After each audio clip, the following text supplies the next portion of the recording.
So, welcome everybody. So, this is about finding out what lies beneath at Warrington Castle. So, I'm trying to do this evening to give you a bit more information about the project, fill in any gaps really, and invite people to get involved in the project. So, I don't think we're going to go the full hour because we've only got a few of you in the chat, so it's all good. We'll see how we go. So, thank you for coming tonight, 7 o'clock on this wonderful Thursday. I can't remember what day it is in the moment. I have to keep checking. So this is about really where we're up to on the community project. This has been going for about 2.5 years now, and it's been up and down, shall we say. It's been a process, a learning process, and it's come full circle now because 2.5 years ago, myself and a couple of colleagues of mine pitched this to Warrington Borough Council as an event that we could do, or as a project rather that we could do. And I think over the last 2.5 years, we've really been winning the trust of the council and working with them to try and make sure that this is done in the correct way. So fast forward to where we are today, and we do now have the support of Warrington Borough Council, albeit it's not financial support, that's the support of this project. So they're not paying for this. This is independently funded, and we're making sure we keep within the parameters of the campaign. As we're going through this evening, if you do want to ask any questions, pop them in the chat as we're going, then I can collect them at the end as well. And if there's any other direct questions at the end, then we'll chat through that as well. Okay, so just going to talk about why we're here, why we're doing this, what the project started as, what we've done, what evidence we've got actually, and why we're trying to do this professionally, and what that might mean for 2027, next year and beyond. Excuse me, sorry. As I say, any questions, feel free to drop them into the chat, but ask them at the end as well if you want to. So why are we here, what we're doing here? Well, ultimately, believe it or not, there might have been this castle in Warrington, and this might well have been the largest motte-and-bailey castle in the county of Lancashire. Now, Warrington is in Cheshire, of course, now.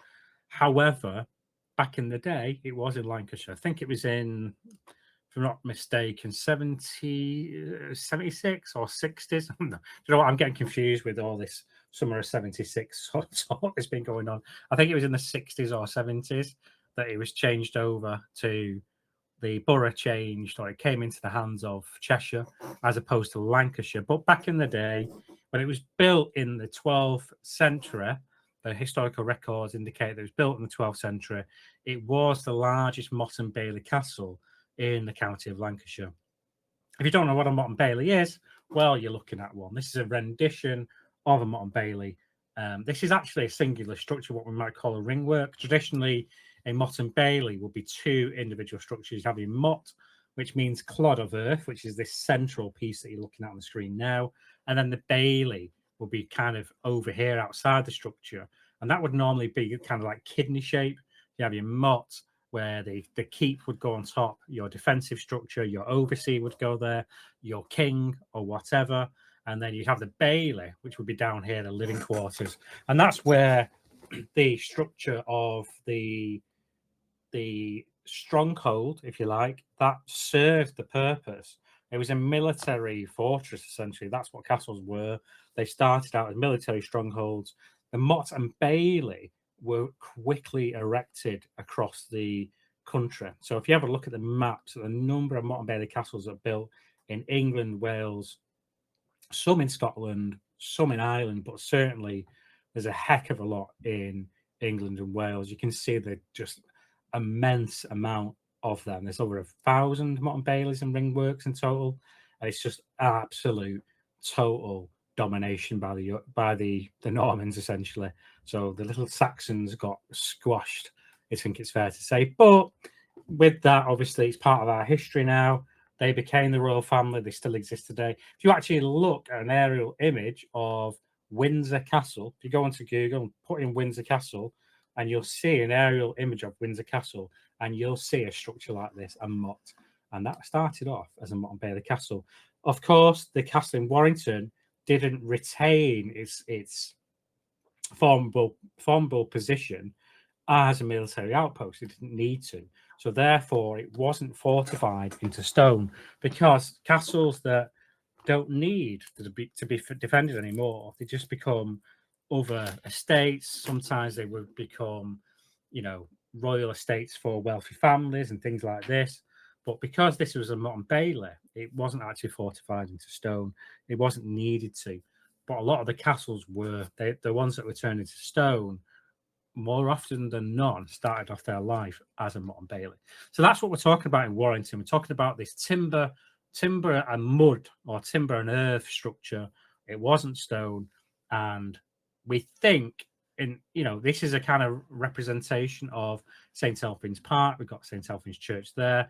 This is actually artificial intelligence, but I trained the artificial intelligence over a long period of time to render what this might look like. This is obviously fantasy.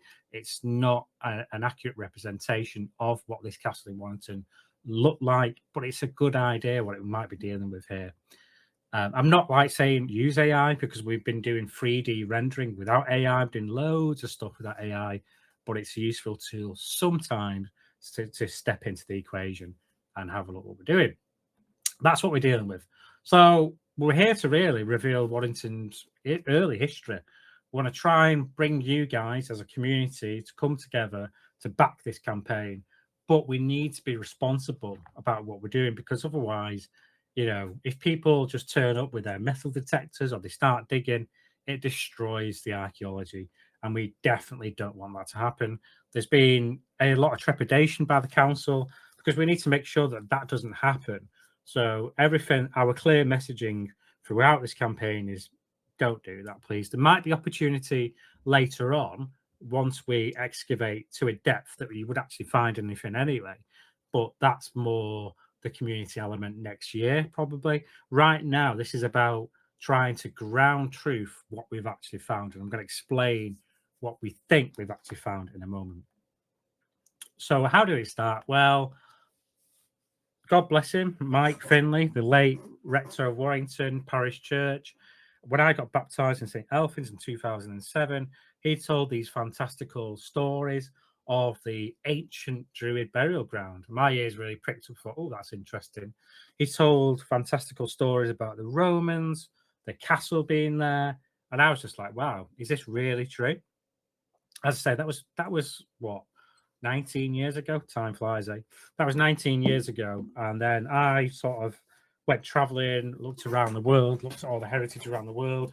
I developed my own profession as an artist and technologist. And then I started to look at Warrington again, and I started to remember the stories that the late Reverend Finley said. So that's where it came from. It actually came from oral storytelling that got me interested.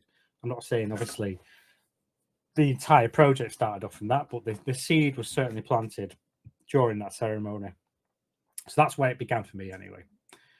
Then fast forward to 2000, what year is it? 2026. So this would be about 2024, the end of 2023. I think it was end of 2023, November. I took a team of archaeologists. So I've got Dr. John Piprani on the right, Jordan here, he's an archaeologist as well, and then Mary, she's an archaeologist, lady on the left with the mask on, and then Jenny, she works on a lot of community-based stuff, and Alex worked with me on the 3D castle as well. So a mixture of, community projects managers and archaeologists, and then myself as well. And what I told them about the castle. They got really excited, and then what we did, we all came together doing this mapping exercise, and we started to look at the fingerprint of the castle. We got old maps. We started to do map regression. We started to look at the site, and we spent a full day walking around Warrington, looking at the museum, walking around the river, walking around the Howler, walking around the housing estate. We went to the church.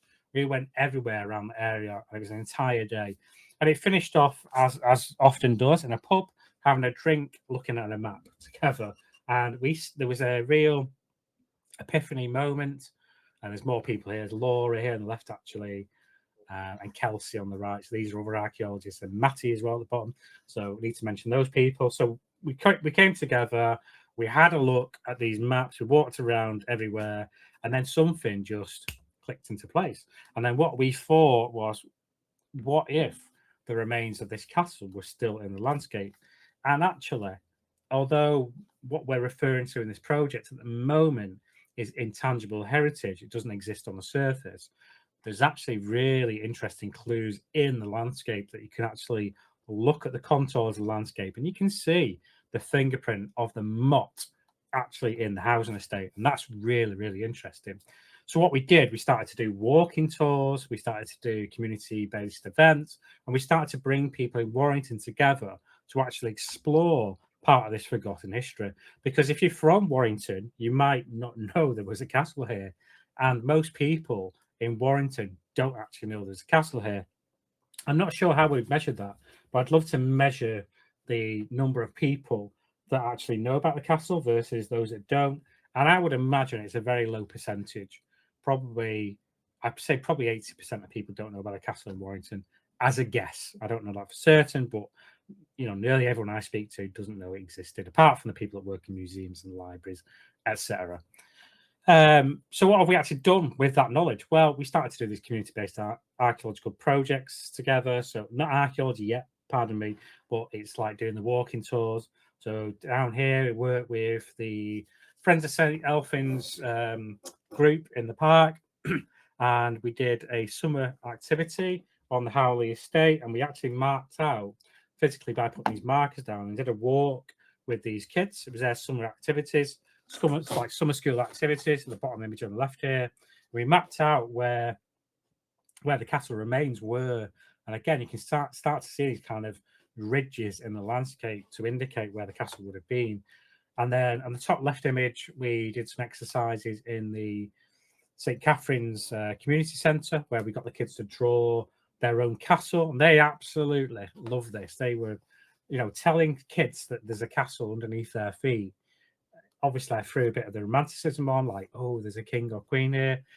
They loved it. They were going, wow, this is amazing. Oh, my God. And they were running around everywhere, trying to keep them calm.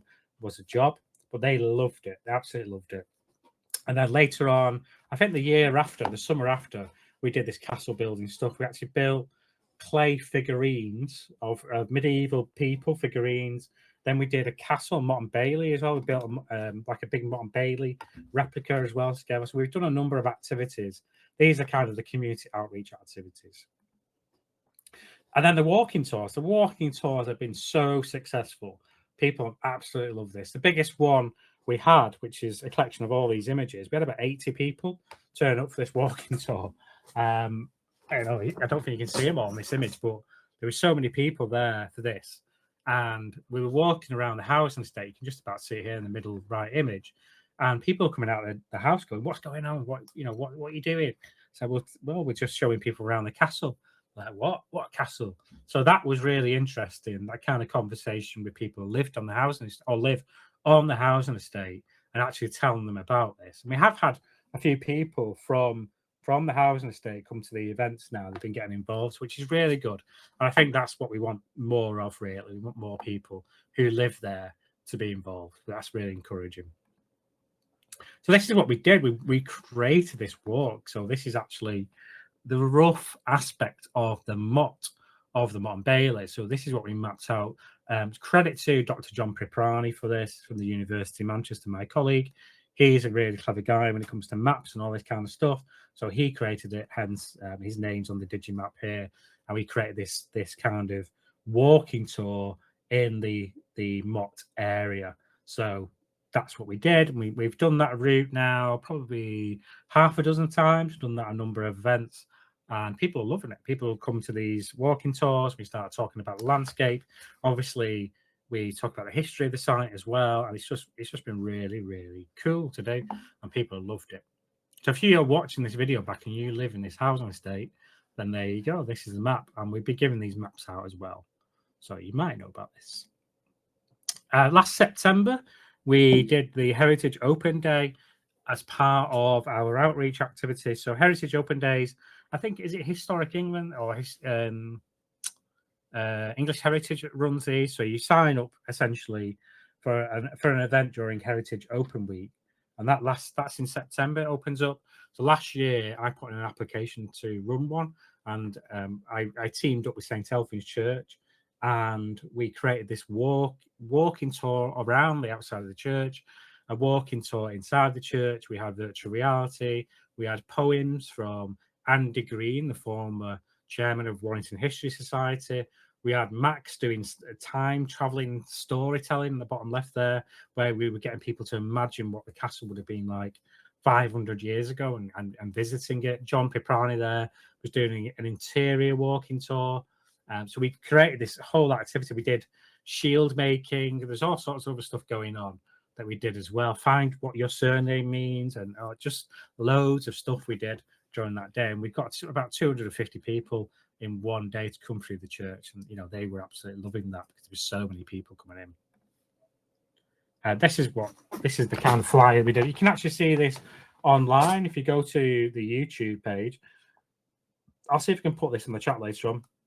If you go to the YouTube page, you can see that there. So if you go to AV Mercy's, that's my business's YouTube page, but I can put that on the chat later on. I think it's on the Warrington Castle website as well. It's definitely on the Facebook page. So if you're not aware of the Facebook page, it's definitely on there. And it's a video. It's just a short 1-minute recap. We'll see how we go. We might play that later on. So what actually does the evidence suggest? So yes, so thank you very much, Charlie. So Heritage Open Days, just on the comments and questions there, Charlie's pointed out that Heritage Open Days are nationally run by the National Trust. Thank you very much. And you can go, there's loads of them across the country. It's actually amazing what's there. And you can apply as an organizer to put an event on. That's what we did. And yeah, there's all sorts of events across Warrington this year as well. A sip of tea, dry throat. Okay, next. So what are we talking about the evidence? So this is Hall's map that was made in 1826. So this is brilliant. I love this map because right in that top right-hand corner, wow, you can really see that feature, can't you? That Mote Hill Castle there, as it was called Mote Hill, and the castle at Mote Hill, it was referred to a number of times. And you can see it here, this great big whopping structure. And that's where we're talking about the housing estate is today. And then the rest of the structure goes into what remains of that tarmacked park today. So that's kind of what we're talking about, this area. There's a few interesting features in the landscape, like we think this could have been a water mill. We also think that the water from the river would have flooded this area. And by all accounts, this would have been a moat that had a water inlet. So it was coming from this marshland from the River Mersey. Because also you got to understand that when this castle was built in the 12th century, approximately, we would imagine that all this area would have been marshland. It would have, by written accounts, we have written accounts to say that when the river swelled, or the tide, or whatever you call it on a river, I'm not sure the correct terminology, but when the river was higher, it went all the way to Orford. So the river actually flooded all the way, the land all the way to Orford, because it was marshland. The reason why it's not today is because it's been industrialized. I think this is the actual channel here. You can see that watercourse there, and this runs up here. So there's a few brooks, ancient brooks, that have disappeared over the time as well.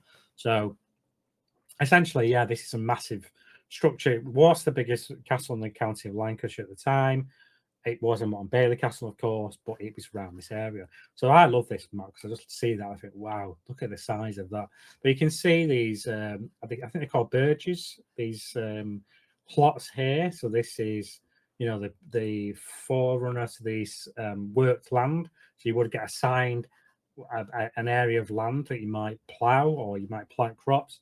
Again, archaeologists sat on the chat, you might know more than me about this. I might be getting the terminology slightly mixed up there, but fundamentally it's got that kind of medieval pattern to the street, and this is what a lot of people tell me, a lot of archaeologists tell me, and this is why Church Street is much wider today, because it is an ancient street. It had its market down Church Street, and Warrington got its market charter. Oh, when was that? I want to say the 12th century, but I can't remember. It got its market charter, its first market charter. I'll have to check the date on that. But this is where it all happened, down Church Street. And then there's another area somewhere around here called Fairfield Street, now a fair on a field. So this is where they held fairs as well. I believe as well during the medieval period, though, there was loads of activities that would have taken place on a churchyard as well. That's my understanding of a medieval parish church. They were much more lively place than what we use today. They were really the cornerstone of people coming together, communities, etc. There's a lot more going on. So anyway, that's a fascinating map, isn't it? 1826 on that one. So we know that was there. We know from Dr. James Kendrick's excavation that took place in 1841, in the 19th century. He found these jet chess pieces, one of which is the t-shirt that I'm wearing. I might be able just about to see it, but that carving is this here. So we think what's thought to be this carving here, you can, maybe it's on our website, Warrington Castle website, it's a bit clearer, or the Facebook page. But this is actually a carving, and it's thought this is a knight, a chess piece, a knight, and this is a pawn. These are made of jet. My understanding is that jet cannot be radiocarbon dated, but it's not organic material, so we wouldn't be able to test that particular technique.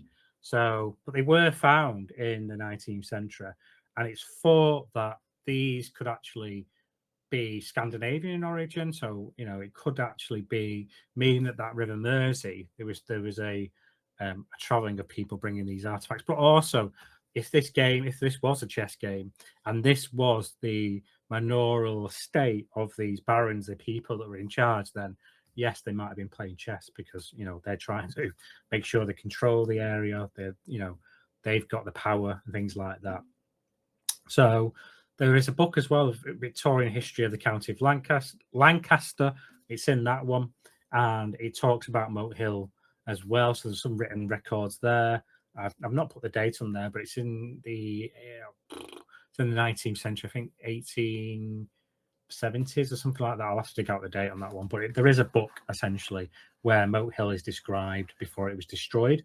And then Oxford Archaeology did a desk-based assessment in approximately 2007. And there was an extension done to St Elphin's Church around the area. So if I go back a little bit, sorry, St Elphin's School, which occupies this kind of area today. So they did an extension, and that meant they found some pottery, but there's been scant found. So all I know from all the archaeological records and all the archaeology that's been done is essentially we found some jet chess pieces. We found an oak-lined well. That's in Dr. James Kendrick's report. You can read that online. We found some medieval earthenware pottery. We found there's some Roman stuff there, some timber that's thought to be Roman in origin, or at least the sharpening tool might be Roman as well. There's been some animal bones found there, and I think there's one or two sort of fragments that could be Neolithic, but really there's not much that's been recovered from that area. So, you know, the question begs, is there more there? And if we've got two chess pieces, could there be more? But obviously the skepticism that comes from archaeologists, rightly so, is that they have to place a bet on, not a bet, but they have to look at the site and look at the possibility of things being discovered. So they're always skeptical, but they have to be, because they can't over hedge their bets and say we're definitely going to find this is going to be there. But what's really, really interesting to me is when Dr. James Kendrick talks about the excavation, he actually writes his report 12 years after, in 1853, or it gets published 12 years after at least. In that report, he talks about the fact that at the time they didn't have enough manpower to do a proper archaeological job at taking the hill down, the motte-and-bailey castle, the hill that was left of it down, because they were building an orphanage in 1841. That's why it was destroyed. It actually burnt down hundreds of years later. It's described in the 16th century as already being burnt down hundreds of years before, and then the lords vacated that space and moved over to Busey. So the lords of the manor went over to the Busey area of Warrington, and it was just left up until the 19th century, and then it was flattened to build the orphanage. Interestingly, though, in the 17th century, during the Civil War, a battery is placed on the motte, what was left of the motte then, and that was used to lay siege to Warrington town centre by the parliamentarians who were battling the royalists in the town, because Warrington was a royalist town and then it fell to the parliamentarians. So there's actually musket ball and cannonball damage to St Elphin's church. That was one of the features of our Heritage Open Days as well. So we know that this site is really interesting. And if we go back to the Roman period, if we actually go back to the Roman period, it's thought that the ford, the crossing point of the River Mersey, was around this particular location. That's never been found. That ford crossing point has never been found, but it's thought that it was on the other side, crossing the River Mersey, around here, going over to Latchford. And if you look at where that weir is today in the river, that the artificial weir that we've dug out, that would have been a natural bend in the river that was extended, if you like. So I think boats and things like that can turn on it. There's more to it than that, but they can actually use that as an industrial area. So we're thinking it's around where the church would have been, crossing over to the other side of the Mersey, but that's never been found. So we're talking potentially Roman activity, maybe Saxon activity, because we know in the Domesday Book in 1086, Sanctus Elphin is mentioned in the Domesday Book. So we know we believe there was already a church at St Elphin's, and it's actually mentioned in the Domesday Book. So we're talking Roman, Saxon, and Norman, really. So I mean, that's not too dissimilar to some areas across the UK. But what's really interesting, Dr. James Kendrick's report as well, one of the archaeological theories is that the hill, what was flattened to make way for the orphanage, was actually a Bronze Age tumulus as well. So the theory is that it actually goes back much further. That it was a burial mound that actually had remains, and they actually excavated the mound and found burnt charring, and they found some other things as well, but that's not been kept hold of. It's not been, whatever was found there hasn't been kept, but they didn't excavate the entire site properly as well. And Dr. James Kendrick literally says in his report that if you're looking at this site in the future, then know that we've not had the proper manpower to do a controlled demolition, if you like, or excavation of the site before building the orphanage. So what he actually says, he explicitly says that we've cleared the motte and this structure, and we've put a lot of this soil into the moat. So he actually says that, and it's kind of like a message in the bottle to the future. And I love that idea that potentially we could have more interesting things that we find there. So piecing all this together, it's a real job to piece this together. But I've been reading local historians' accounts. I've been reading the desk-based assessment, Kendrick's report. I've been visiting the museum in Warrington, comparing these notes, speaking to archaeologists. I brought archaeologists' expertise into the project, and this is kind of what we're piecing together now. That's what it looked like. That's Dr. James Kendrick's illustration. I think this is the oak-lined well here, and this is where he actually dug into that motte area of the castle, and he excavated some of this. I love the way he's just put his little tools there as well in the drawing. It's pretty cool, isn't it? Well, I'm not sure when stratigraphy came into it. I'm not an archaeologist. I can't remember the dates here. But the stratigraphy, a raw way of explaining that, there'd be archaeologists in the chat, is like you're kind of layering down and recording your finds as you go down. I'm not sure the process was as robust then in the 19th century. It certainly has changed, and the way it was catalogued would probably be done differently today. So yeah, it's a shame that it wasn't done in a different way, but there's potentially an opportunity there to look at this again, and I think that's what's exciting for me. So we're talking around where we are today. So the church is here. This is the church. This is a cemetery. There's no interment in the cemetery anymore. I'm not sure the status of that, whether that becomes a deconsecrated ground, but essentially Warrington Cemetery is over here now, so you don't get burials in here. What we're talking about, the motte is approximately here, and then the bailey goes into the park there. So that's the motte-and-bailey essentially. So the motte goes like this. It's like this circular thing around the housing estate, quite big, and then the bailey extends there into the park. And this is kind of the edge of that area in the housing estate. Interestingly, you know, in the housing estate, there's still clues to this structure as well. So there's no sign, though, that there was ever a castle there. And then this is an aerial image. I'm looking sort of over the top of the motte here. Sorry, the motte looking over into kind of where the bailey, the edge of the bailey extends here. So that's what we're talking about. Yeah. So Mark, yes, Mark's asked the question, how can we support this project? There is a Kickstarter as well. So if I'll share the link in the chat as we're going through this. Thanks, Mark. I'm terrible at keeping mum with all these things. So that's the Kickstarter in the chat as well. So that's how you can find out more about the project, or if you want to get involved or back it as well. Let's have a look. So that's a motte-and-bailey, isn't it? This image is a motte-and-bailey. It's a crude one, obviously. It's a bit of a kid's one, but it is essentially, you've got a clod of earth with a keep on top, palisade, and you've got this bailey area and a cheeky little house there, a drawbridge. That's what we're talking about, essentially. Obviously, this is a kid's activity or model, but it's a simplistic way of thinking about a castle.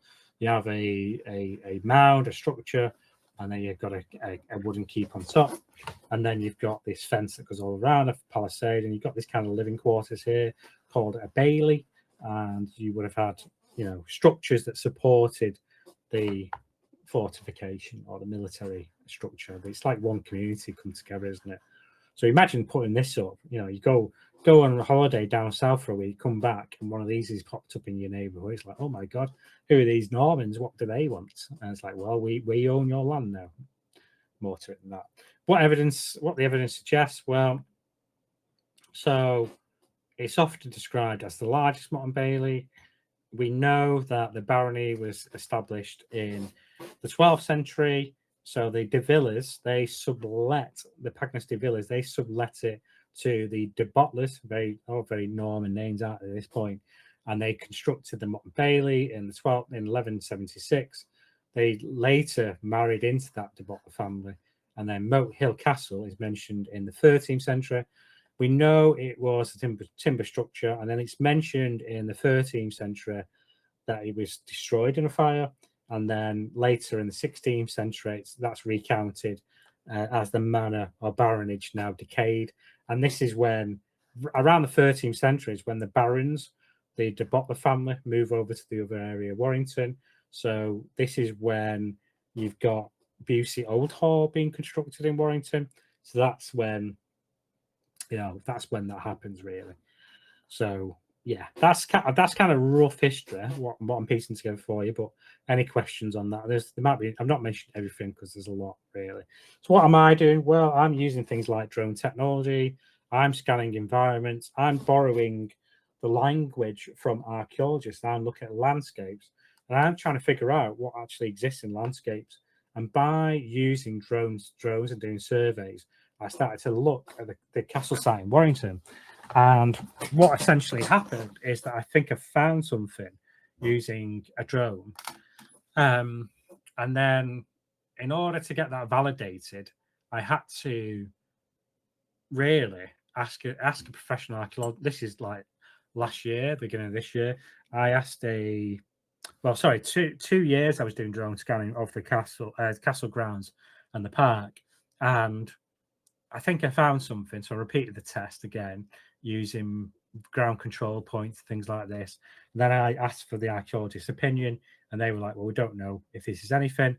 So it was recommended that we do geophys. So geophys is a ground penetrating technique, and we use magnetometry. So we're trying to measure the magnetic signature of anything that might be underneath the surface. So we did that, and that was like, you know, a lot of money to do that, to be quite honest with you. I'm not going to lie about it. That was a lot to take a chance, but, you know, that was like early last year, and it was like, okay, let's try this then if we think we might find something. And lo and behold, we did that, and we think we found something. So where we are today is that we want to test that out, because we think we've found the moat of the castle. But we won't actually know until we've done some tests of that. And that's where we are with the project at the moment. So we're kind of in this strange middle ground place where if we want to go further, we need to kind of do this phase, and then we're going to go into the community-based archaeology in the next phase. But that's where I'm seeing the project will lie. I'm going to come on to some more of that in the presentation, so bear with me as I explain this more. So why are we creating this Kickstarter? What is it we're trying to do here? Well, we're trying to do something that professionally aligns with the council, and what we're trying to do is be responsible. We're using survey evidence, we're using the maps. There's no evidence yet.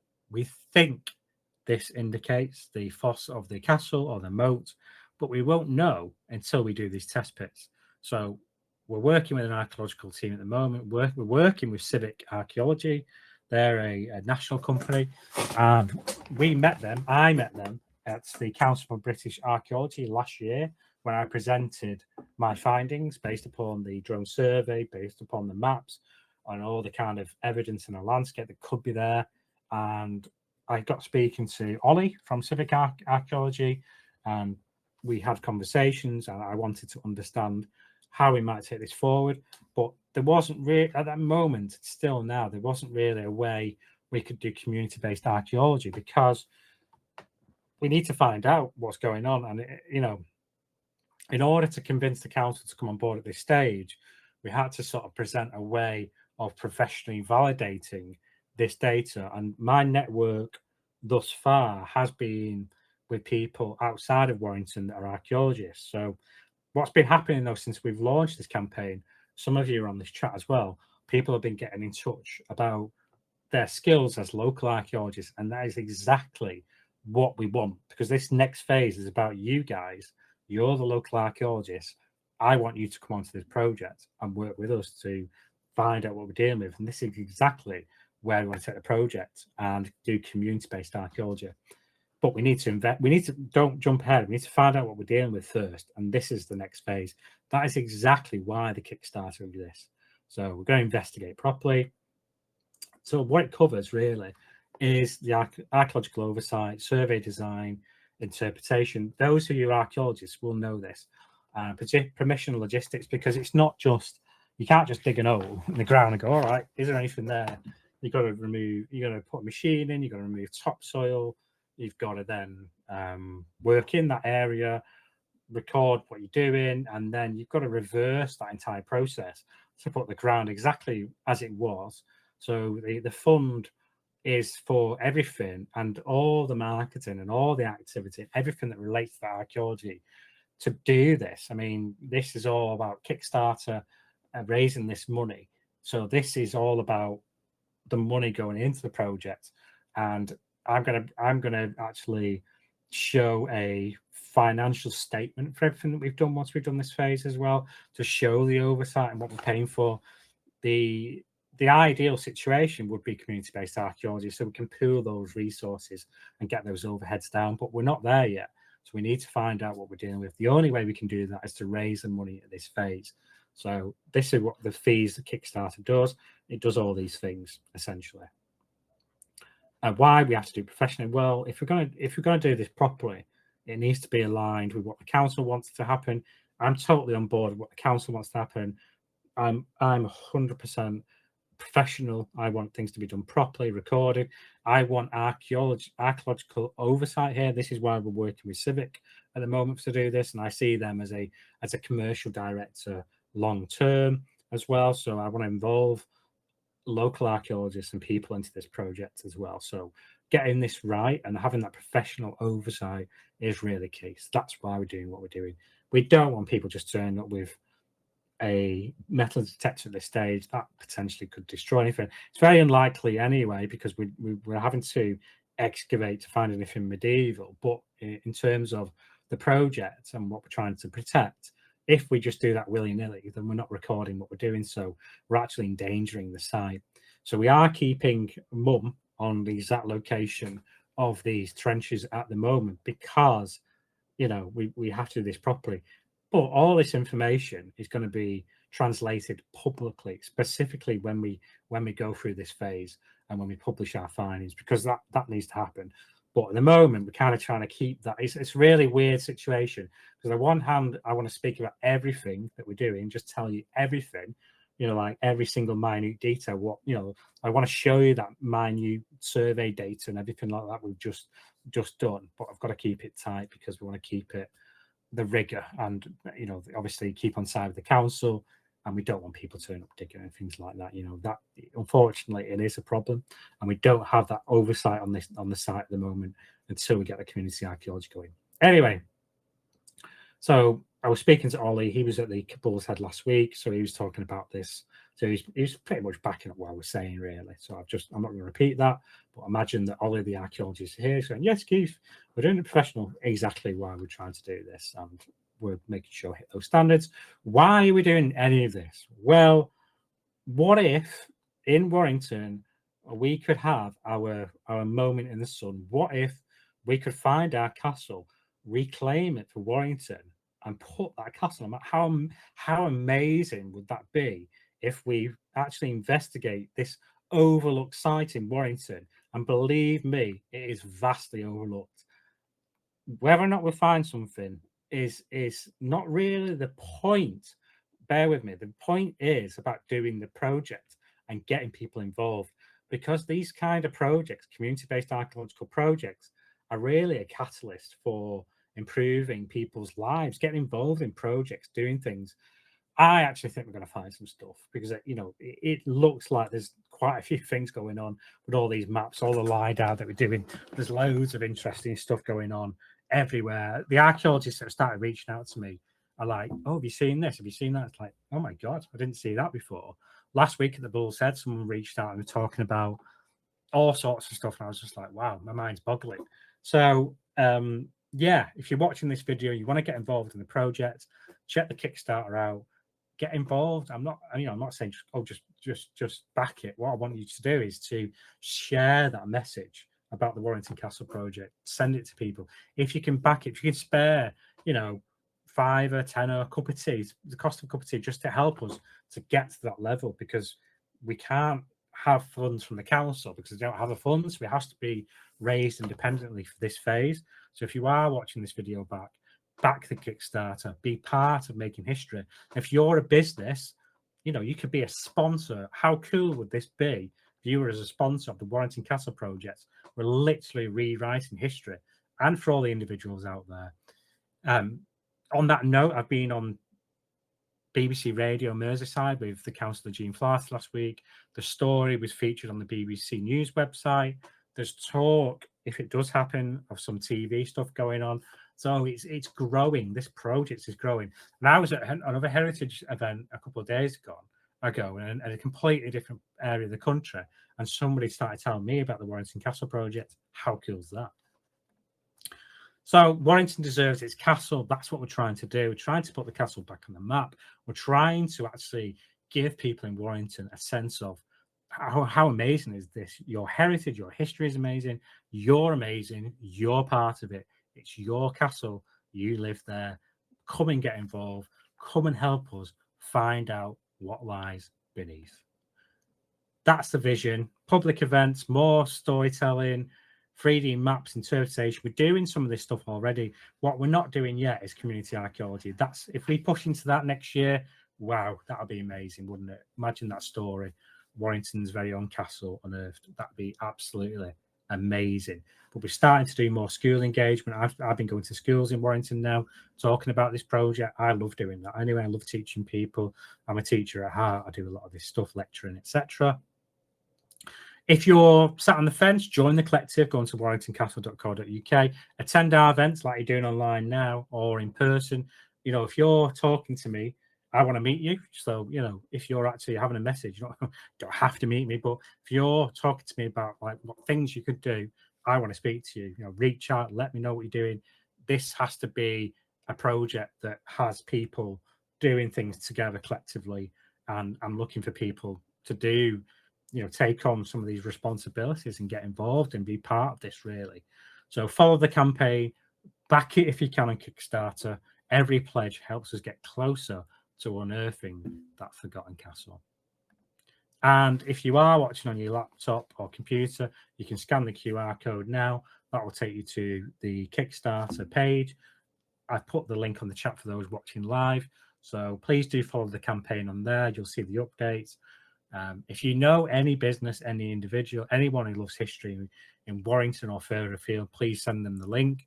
Get that shared. Help us do this by sharing. You're contributing to the project and helping us find out. Once we get this fund for this stage, I think things are really going to change. But we've got to do this together, this stage, because 15 grand is just, personally, I haven't got that money, so it needs to be a community-led activity. And all these people, these wonderful people, giving their time for this project has been amazing. So thank you for everyone who's come to this online talk. Back it, share it, volunteer, help Warrington Connect. I won't keep repeating myself. That's what we're talking about. Find out what lies beneath. Thank you very much. Questions? Oh yeah, so warringtoncastle.co.uk. You can go on the Facebook page. If you want to message me, you can. keith@avimmerse.co.uk.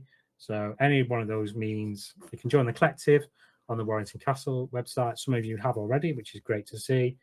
And then obviously the Kickstarter as well to back it.